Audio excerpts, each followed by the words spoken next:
Hello friends, అందరికీ నమస్కారం. Welcome to our channel happy investments. మీరు కనుక ఫస్ట్ టైం మన ఛానల్ చూస్తున్నట్టయితే సబ్స్క్రైబ్ చేసుకోండి ఫ్రెండ్స్. ఆంధ్రప్రదేశ్ ప్రభుత్వం ఇటీవల పెన్షన్లకు సంబంధించి కీలక నిర్ణయం తీసుకుంది. సెప్టెంబర్ 1న కురిసిన భారీ వర్షాల కారణంగా పింఛన్ల పంపిణీ ఆలస్యమైంది.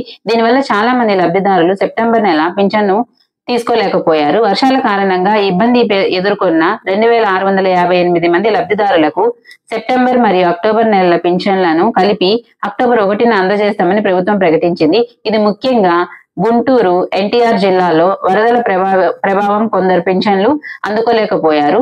అందులో ఎన్టీఆర్ జిల్లాలోని విజయవాడలో ఎక్కువ సంఖ్యలో పెండింగ్ పింఛన్లు ఉన్నాయి. ఈ విషయంలో క్లారిటీ లేక కొంతమంది లబ్ధిదారులు ఆందోళన వ్యక్తం చేశారు. అయితే ఇప్పుడు 2 నెలల పింఛన్లు కలిపి ఇస్తామని చెప్పడంతో వారిలో ఆనందం వ్యక్తమైంది. అదే విధంగా అక్టోబర్ 1న ముఖ్యమంత్రి చంద్రబాబు నాయుడు గారు కర్నూలు జిల్లా పర్యటన చేస్తారు. ఆయన పుచ్చకాయలమడ గ్రామంలో ఎన్టీఆర్ భరోసా పింఛన్ల పంపిణీ కార్యక్రమంలో పాల్గొని లబ్ధిదారులకు పింఛన్లు అందజేస్తారు. ప్రభుత్వం మరో కీలక నిర్ణయం తీసుకుంది. నెల మొదటి తేదీ ఆదివారం లేదా సెలవు రోజు వస్తే పింఛన్ పంపిణీని ఒక రోజు ముందుగానే నిర్వహిస్తారు. ఇలా ఈ నిర్ణయం వల్ల పింఛన్ లబ్ధిదారులకు ఎక్కువ సౌకర్యం కలుగుతుంది. ఈ వీడియో కనుక మీకు ఇన్ఫర్మేటివ్ అనిపిస్తే లైక్ చేయండి, షేర్ చేయండి, సబ్స్క్రైబ్ చేసుకోండి. Thank you.